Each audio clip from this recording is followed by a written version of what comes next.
दरअसल पाकिस्तान में अलग अलग जगहों पर पाकिस्तान के खिलाफ विरोध प्रदर्शन जारी है। पाकिस्तान के अलग अलग हिस्सों में आजादी के लिए लगातार विद्रोह हो रहा है और इसमें सबसे आगे पीओके है। आपको बता दें, पाकिस्तान अधिकृत कश्मीर यानी पीओके में तनाव काफी ज्यादा बढ़ गया है। पीओके में पाकिस्तान के खिलाफ आपको बता दें कि आजादी की जंग तेज हो गई है। पीओके में हजारों लोग पाकिस्तान की सरकार और सेना के खिलाफ सड़कों पर उतरे हैं। इस दौरान सुरक्षा बलों ने बड़े पैमाने पर बल प्रयोग करते हुए प्रदर्शन को दबाने की कोशिश की है। सुरक्षा बलों ने निर्दोष आम लोगों को निशाना बनाया, जिसमें स्थिति और ज्यादा खराब हो गई है। बड़े पैमाने पर लोगों का गुस्सा फूट पड़ा है। हालात इस कदर खराब है कि पीओके कभी भी पाकिस्तान के हाथ से निकल सकता है। पीओके की तरह बलूचिस्तान में भी आजादी की जंग तेज हो चुकी है। बलूचिस्तान में बलूचों ने स्वतंत्र बलूचिस्तान का ऐलान कर डाला है, तो वहीं बलूच लड़ाके पाक आर्मी पर लगातार हमले कर रहे हैं। तीसरा फ्रंट खैबर पख्तूनख्वा का है, जहां अलग अलग जगहों पर आजादी की मांग को लेकर लोग सड़कों पर उतरे हैं। खैबर पख्तूनख्वा में टीटीपी लड़ाकों ने ताबड़तोड़ हमले के जरिए पाक आर्मी के होश उड़ाकर रख दिए हैं।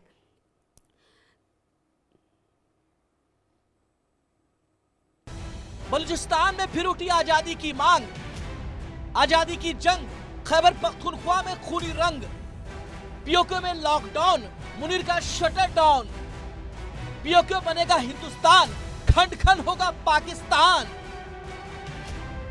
पीओके में सबसे बड़े नागरिक विद्रोह का आगाज हो चुका है, जिसके चलते आज पीओके की आवाम ने लॉकडाउन का ऐलान किया। पूरे पीओके में विरोध प्रदर्शन जारी है। पुलिस वाले अपनी पोस्ट छोड़कर काम बंद कर चुके हैं। उनकी ये बगावत पाकिस्तान की संघीय सरकार और पाक फौज के खिलाफ है। ये बगावत इस बात का संकेत दे रही है कि अब किसी भी वक्त पीओके पाकिस्तान के हाथ से निकल सकता है।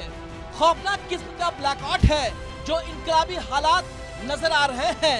हुकूमत भी घुटने टेकने पर मजबूर हो गई है। पाकिस्तानी मीडिया रिपोर्ट्स के मुताबिक प्रदर्शनकारियों की 38 में से 36 मांगे मान ली गई है, लेकिन आवाम सड़कों पर है। हालात इस कदर खराब हो चुके हैं कि पाकिस्तानी फौज से हथियार तक छीने जा रहे हैं। पीओके की आवामी एक्शन कमेटी ने इस विद्रोह को नाम दिया है शटर डाउन और चक्का जाम। हड़ताल के बाद दावा किया जा रहा है कि ये हड़ताल अनिश्चितकाल तक चल सकती है। पीओके में लोगों का विरोध उफान पर है। पूरे पीओके में पाकिस्तान के खिलाफ विरोध प्रदर्शन जारी है। पाकिस्तान के खिलाफ हजारों की संख्या में लोग सड़कों पर उतरे। पाकिस्तानी कब्जे वाले कश्मीर में सब कुछ बंद है। पीओके में अब तक का सबसे बड़ा विद्रोह शुरू हो चुका है। पीओके में पाकिस्तानी सेना के खिलाफ लोगों का गुस्सा फूट पड़ा है। पुलिस वाले अपनी पोस्ट छोड़कर काम बंद कर चुके हैं। ऐसे में पाकिस्तानी सरकार ने बड़े पैमाने पर पीओके में सुरक्षा बलों की तैनाती कर दी है। कहने वाले तो ये भी कह रहे हैं कि किसी भी वक्त पीओके पाकिस्तान के हाथ से निकल सकता है। पीओके ही नहीं बल्कि बलूचिस्तान और खैबर पख्तूनख्वा में जो हालात बने हुए हैं वो पाकिस्तान के टुकड़े टुकड़े होने का संकेत देते हैं। विशेषज्ञों का कहना है कि बलूचिस्तान और खैबर पख्तूनख्वा में पहले से ही आजादी की जंग जारी है। बलूचिस्तान में बलूच लड़ाकों ने पाकिस्तान के नाक में दम कर रखा है। पाक आर्मी पर बीएलए का प्रचंड प्रहार जारी है। पिछले दिनों बलूच लड़ाकों ने बलूचिस्तान में ट्रेन हाईजैक करके शहबाज सरकार की नींद उड़ा दी थी, तो वही पाकिस्तान के खिलाफ बलूच लगातार अपनी आवाज बुलंद कर रहे हैं। तो वही खैबर पख्तूनख्वा में भी हालात कुछ ऐसे ही है। बलूचिस्तान की तरह खैबर पख्तूनख्वा भी शहबाज सरकार से नहीं संभल रहा है। यहाँ टीटीपी लड़ाकों ने ताबड़तोड़ हमले के जरिए पाकिस्तानी सेना की कमर तोड़कर रख दी है। पाकिस्तान के अलग अलग हिस्सों में सरकार के खिलाफ विरोध प्रदर्शन को देखते हुए सवाल उठ रहा है कि क्या सच में पाकिस्तान खंड खंड हो सकता है।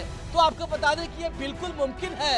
दरअसल पाकिस्तान की अर्थव्यवस्था चरमराई हुई है, सेना कमजोर है और ऐसे में पाकिस्तान से अलग होने की चाह रखने वाले आंदोलनकारी लोगों को एक गोल्डन मौका मिल गया है। Bureau report, India news. तो देखिए, आखिरकार हम क्यों कह रहे हैं कि खंड खंड होगा पाकिस्तान, क्योंकि आपको बता दें कि पाकिस्तान के खिलाफ जबरदस्त प्रदर्शन हो रहा है। और किस तरीके से ये प्रदर्शन हो रहा है वो आप समझिए। पाकिस्तान के खिलाफ जबरदस्त प्रदर्शन पाकिस्तान के अंदर ही हो रहा है। आखिरकार वो कौन सी जगह है जहां पर वो प्रदर्शन हो रहा है, क्यों? देखिए, सबसे बड़े नागरिक विद्रोह का आगाज आप कह सकते हैं इसे, क्योंकि जगह जगह पर आपको बता दें कि पीओके में जो पाक अधिकृत कश्मीर है वहां पर विरोध प्रदर्शन हो रहा है। लोग आजादी की मांग कर रहे हैं। लोगों का प्रदर्शन आपको बता दें इस हद तक है कि वो सड़कों पर हजारों लोग उतर चुके हैं। आप समझ सकते हैं कि उनकी दिक्कतें किस कदर बढ़ चुकी हैं कि वो सड़कों पर हैं। पीओके की आवाम ने लॉकडाउन का ऐलान कर दिया है। आप देखिए, ये लॉकडाउन का ऐलान पीओके की जो लोग हैं वो कर चुके हैं। बलूचिस्तान की बात अगर आप करें तो उसके हालात से सब वाकिफ है, दुनिया वाकिफ है, क्योंकि आपको बता दें बलूच लड़ाकों ने जो कोहराम है वो आज से नहीं पिछले कुछ समय से काफी ज्यादा मचा रखा है। पाकिस्तानी सेना के खिलाफ जो विरोध है वो तेज हो चुका है। पाक आर्मी पर जो बीएलए के जो प्रदर्शन है, ताबड़तोड़ हमले हैं वो हो रहे। बीएलए ने पाकिस्तान के नाक में दम कर रखा है। कई दिनों से ये पिछले चल रहा है जहां पर बीएलए की स्थिति जो है वो नजर आ रही है। बलूचिस्तान में पाक आर्मी लगातार अत्याचार करती है, जी हां, और आपको बता दें आजादी की मांग इसलिए बलूचिस्तान में तेज हो गई है क्योंकि जगह जगह से इस तरह के प्रदर्शन सामने आ रहे हैं। पाकिस्तानी सेना पर जो टीटीपी आतंकवादी हैं वो भी टूट पड़े हैं। जी हां, तो देखिए बलूचिस्तान के बाद अगर खैबर पख्तूनख्वा की आप बात करें तो यहां पर भी स्थिति आप देख सकते हैं। टीटीपी लड़ाकों ने पाक आर्मी की जो स्थिति है वो किस कदर खराब कर रखी है, नाक में दम कर रखा है। खैबर पख्तूनख्वा में टीटीपी लड़ाकों का जो बोलबाला है वो नजर आ रहा है। मतलब एक तरह से जो पाकिस्तानी आर्मी है उसके नाक में दम यहां पर टीटीपी ने कर रखा है, जैसे बलूचिस्तान में बीएलए ने कर रखा है। पाकिस्तान के खिलाफ जो प्रदर्शन है वो जबरदस्त तरीके से हो रहा है इन तमाम जगहों पर। तो कुल मिलाकर जो पाकिस्तान की स्थिति है वो छुपी नहीं है। सबसे बड़े नागरिक विद्रोह का आगाज आप इसे कह सकते हैं, क्योंकि एक नहीं, दो नहीं, तीन नहीं, कई जगहों पर इस तरह की स्थिति नजर आ रही है जहां पाकिस्तान में पाकिस्तान सरकार के खिलाफ विद्रोह नजर आ रहा है। सड़कों पर हजारों लोग उतर चुके हैं और कुल मिलाकर आजादी की मांग कर रहे हैं, क्योंकि पाकिस्तान में हालात बद से बदतर हैं। जो महंगाई से लेकर और जो तमाम स्थिति है वो काफी ज्यादा खराब है और दुनिया के सामने है वो तस्वीरें जो तमाम जगहों से सामने आ रही है। पाकिस्तानी सेना के खिलाफ जो विरोध प्रदर्शन है वो हो रहा है। बलूच लड़ाकों ने कोहराम मचाया जैसा कि हमने आपको बताया, और कहीं ना कहीं जो आजादी की मांग है वो लगातार तेज हो रही है। जी हां, और आपको बता दें कि हर जगह पर एक अलग अलग सेना है जो कि टूट पड़ी है पाकिस्तानी सेना पर, और कई जगहों पर, कई चौकियों पर बलूचिस्तान में तो बलूचों ने अपने झंडे लगा दिए और कुल मिलाकर यह कह दिया है कि हम आजाद हैं। इसी से आप समझ सकते हैं कि स्थिति किस कदर पाकिस्तान में पाकिस्तान आर्मी की है। और इसके तहत ही जो लोग हैं, पूरा बलोच एक तरह से आप समझिए कि वो अपनी आजादी के लिए आ चुका है। खैबर पख्तूनख्वा में लोग बाहर आ चुके हैं। इसके अलावा हर जगह पर स्थिति कुछ ऐसी नजर आ चुकी है। शहबाज सरकार की नींद उड़ी हुई है। भले ही शहबाज जो है सऊदी अरब में जाकर डील कर ले, लेकिन फिलहाल उनके देश के अंदर की स्थिति काफी ज्यादा खराब है, ये सभी जानते हैं। और शायद यही वजह है कि अभी फिलहाल सब कुछ बैलेंस करने की कोशिश में जुटे हुए हैं शहबाज शरीफ। और देखिए, कहीं ना कहीं आपको यह भी समझना होगा कि जिस तरह की स्थिति पिछले कुछ समय से नजर आ रही है पाकिस्तान में, आने वाले समय में पाकिस्तान की जो स्थिति है वो और ज्यादा खराब हो सकती है। इसमें भी कोई बहुत बड़ी बात नहीं है। निपुण आलम जी, विदेश मामलों के जानकार, अब मेरे साथ जुड़ गए इसी मामले पर बातचीत करने के लिए। निपुण जी, देखिए, पाकिस्तान भले ही सऊदी अरब के साथ डील कर ले, भले ही वो ट्रंप के साथ डील कर ले, लेकिन जो अपने देश के अंदर की स्थिति है, चाहे वो अलग अलग जगहों से उठ रही है, बलूचिस्तान में जो हो रहा है वो दुनिया के सामने है, जो पीओके में हो रहा है वो दुनिया के सामने है। आखिरकार पाकिस्तान अपनी स्थिति कैसे सुधारेगा? तब तो जाकर वो उसकी डील जो है वो कुछ ना कुछ काम आ पाएंगे। अगर अपने देश के अंदर ही स्थिति खराब है तो क्या फायदा ऐसी डील का? देखिए, कहा जाता है ना खुशबू जी कि जो अंदर से मजबूत नहीं है वो बाहर से क्या मजबूती लाएगा, और जो खुद अपने आप क्या है टुकड़े टुकड़े होने पर खड़ा है वो बाहर किसी और को सुरक्षा क्या दे पाएगा।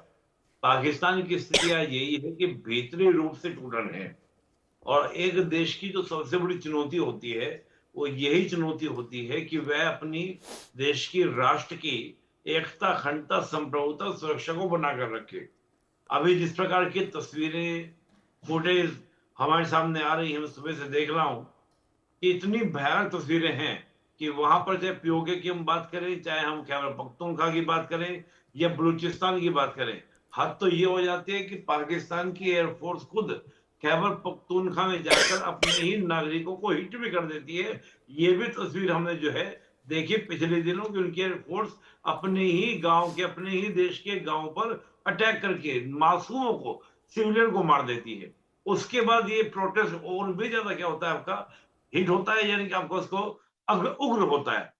तो मैं ये देखता हूं कि जो आपने कहा कि चाहे डोनाल्ड ट्रंप के साथ बात हो या सऊदी की बात हो, देखिए चाहे डोनाल्ड ट्रंप की बात, अमेरिका की हम बात करें, चाहे सऊदी की बात करें, इन दोनों ही देशों ने, चाहे अमेरिका या सऊदी, दोनों ने ही पाकिस्तान पाकिस्तान को हमेशा यूज किया है अपने इंटरेस्ट में। सऊदी ने जब चाहा पाकिस्तान की सेना को अपने लिए क्या किया, तैनात किया, और पाकिस्तान ने हमेशा सऊदी के लिए, सऊदी के लोगों के लिए अपना खून तकवाया है उनकी आर्मी ने। रीजन क्या था, कारण क्या था?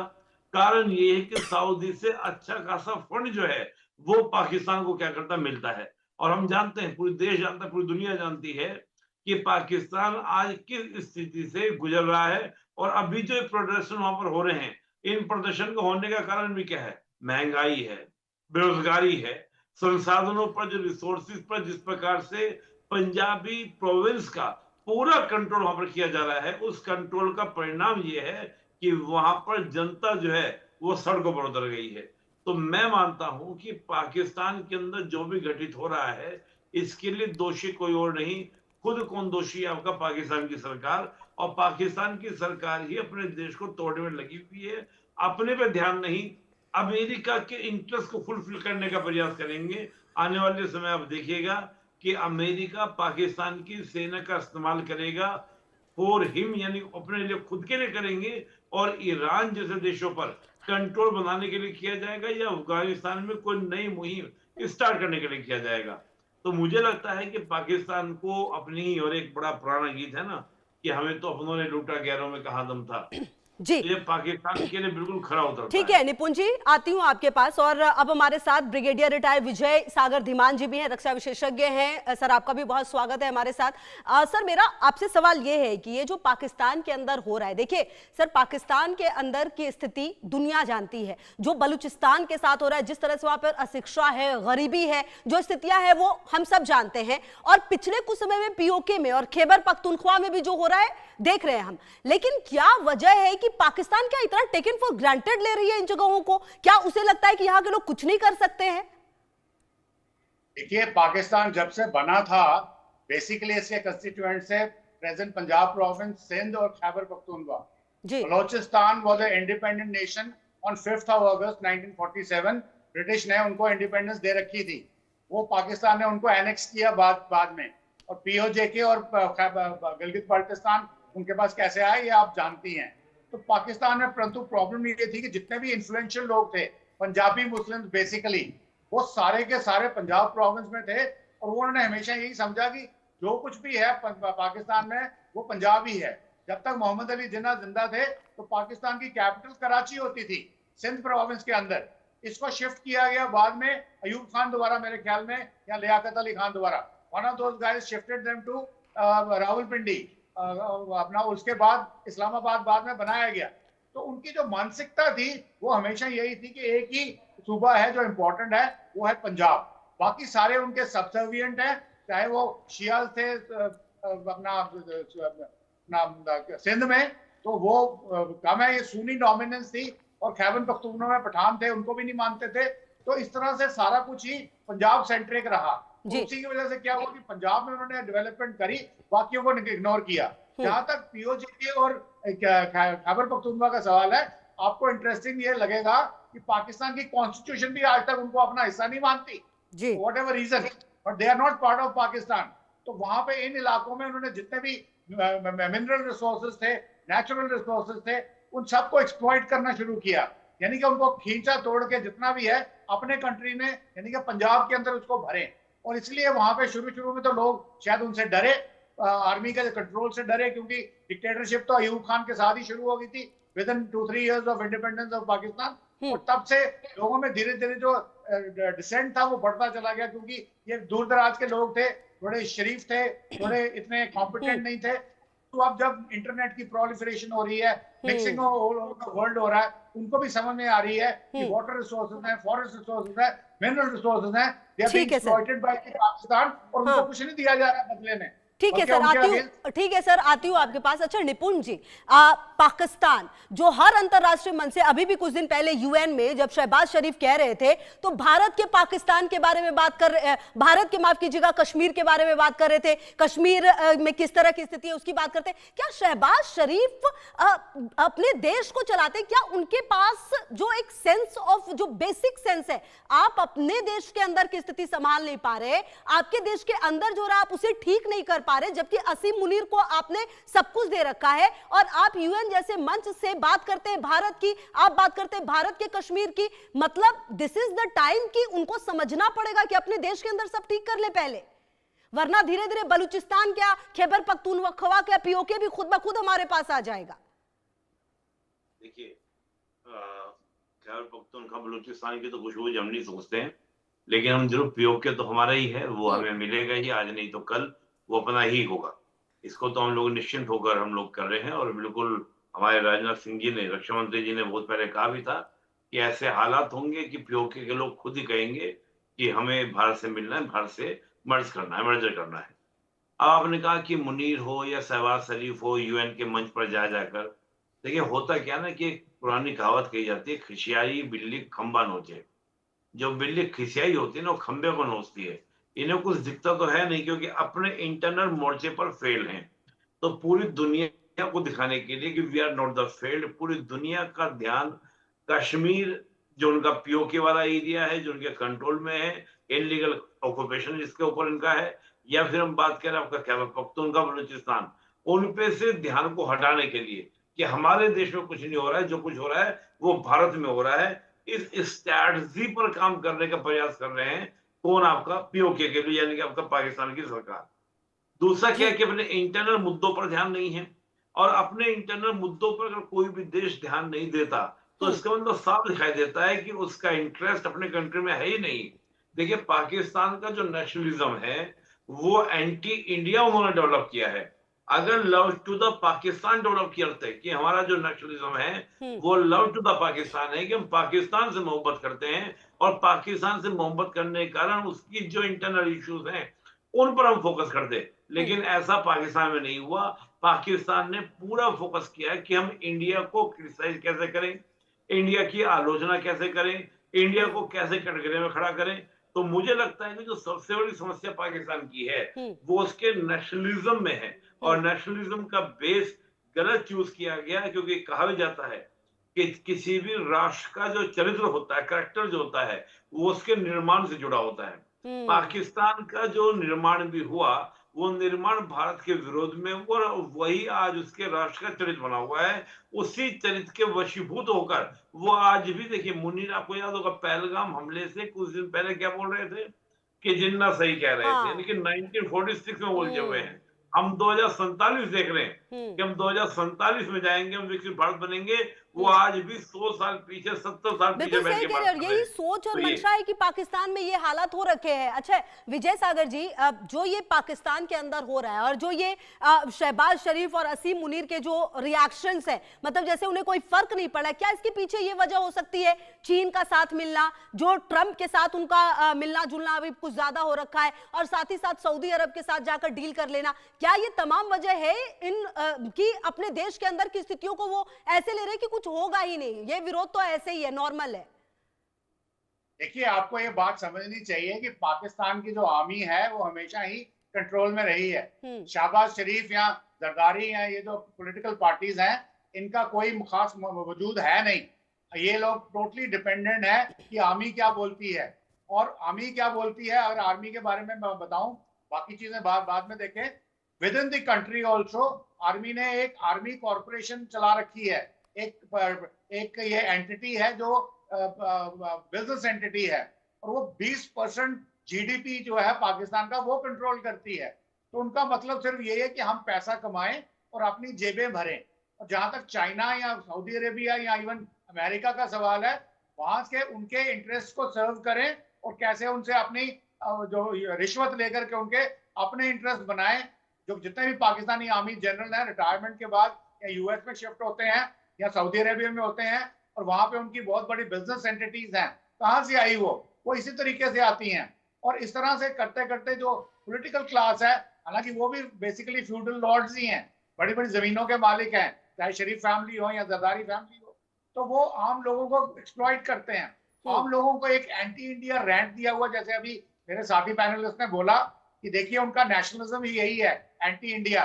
और जब भी कभी उनको लगता है कि वो पकड़े जा रहे हैं तो वो एंटी इंडिया का राग शुरू कर देते हैं, और आर्मी की तरफ से डायरेक्शन होती है। अब देखिए, असीम मुनीर को पहली बार डोनाल्ड ट्रंप ने अकेले क्यों बुलाया? और दूसरी बारी जब शहबाज शरीफ से भी मिलने गए यूएन जनरल असेंबली में, तो वो साथ में क्यों गए? क्योंकि उनको भी पता है कि जो रियल पावर है पाकिस्तान के अंदर, that is lies with Asif Munir. तो चाहे वहां पे अमेरिका हो, चाहे चाइना हो या सऊदी अरेबिया हो, तो आर्मी को ही आगे चल के करना है, और आर्मी वो करेगी जो उनका इंटरेस्ट है, जो उनको सूट करता है। इसलिए अगर आप देखें इस वक्त आर्मी के अंदर भी जो lower and middle rank officers हैं, वहां भी एक बड़ी जबरदस्त बगावत पनप रही है, और एक बार उनको डिक्टेट दे दिया गया है कि अगर आप बगावत करेंगे तो आपके अगेंस्ट एक्शन लिया जाएगा, कोर्ट मार्शल होगा। और ये अपने अफसरों की बात कर रहा हूँ। जहां तक आवाम की सवाल है, उनका तो कोई लेना देना ही नहीं है, वो किसी खाते में नहीं आते। चाहे उनको पेट्रोल 800 रुपए लीटर मिलता है, लेने दो। आटा 400 रुपए किलो मिलता है, लेने दो। अगर उनको दूध 700 रुपए लीटर मिलता है, लेने दो। It doesn't matter. ये जो बड़े लोग बाहर हैं, अपनी जेबें भर के बैठे हुए हैं, specially in the arm forces, ISI, उनको चलाना है। जहां तक नारकोटिक्स का सवाल है, वो उनका एक बेसिक हथियार है जिससे वो अपना टेररिज्म चलाते हैं for all over the world, और स्पेशली इंडिया के अंदर क्रॉस बॉर्डर टेररिज्म जो है, तो वो वहीं से सारा पैसा आता है। एक पैरेलल इकोनॉमी वहां चल रही है।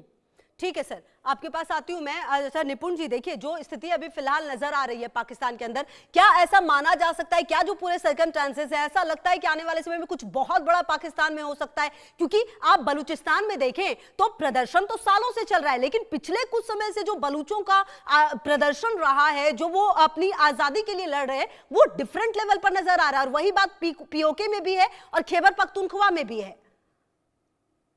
देखिए, अभी तो मैं देख रहा हूँ कि पहले जो था, ये जो प्रदर्शन हुआ करते थे वो सेपरेटली हुआ करते थे। हाँ। बलूच के लोग अपने आप करते थे, खैबर पख्तूनख्वा में अपने आप हो रहा था, और पीओके में अलग होता था। लेकिन अभी हम देख रहे हैं कि जब भी होता है तो इनके जो तीनों ग्रुप के अंदर एक जॉइंट एक्शन कमेटी बन चुकी है। जो पीओके के ग्रुप हैं, बलूचिस्तान के जो ग्रुप हैं और खैबर पख्तूनख्वा के ग्रुप हैं, ये मिलकर क्या करते हैं, एक्शन लेते हैं।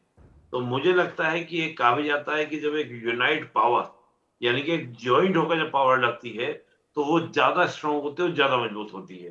तो पहले में और अब में बड़ा अंतर यह है कि यूनिफाइड होकर ये काम कर रहे हैं, तो ये कहीं ना कहीं पाकिस्तान के लिए ज्यादा सिरदर्द है, ज्यादा समस्या का विषय बनता है।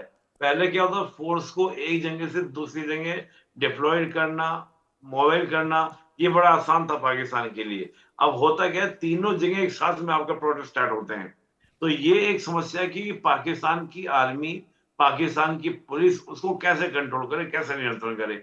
बलूचिस्तान में जो हालात आपने बताया वो बिल्कुल सही, यही हालात बलूचिस्तान के अंदर हैं कि बलूचिस्तान के अंदर आपकी स्थिति ये है कि वहां पर कई एरियाज हम देखेंगे कि वहां पर जाने तक के लिए तैयार नहीं है। पाकिस्तान की पुलिस की बात करें या पाकिस्तान की आर्मी की बात करें, सेम यही बात खैबर पख्तूनख्वा में तो स्थिति और भी खतरनाक है। और मैं हमेशा एक बात बोलता हूँ खुशबू जी, अगर किसी देश की एयरफोर्स को अपने ही देश के किसी गांव में जाके बॉम्बिंग करना पड़ जाए, तो इससे बड़ा विकट समस्या और क्या हो सकता है किसी देश के लिए कि वो अपने ही देश के नागरिकों को मारने के लिए वहां पर क्या भेज दे, अपनी एयरफोर्स भेज दे।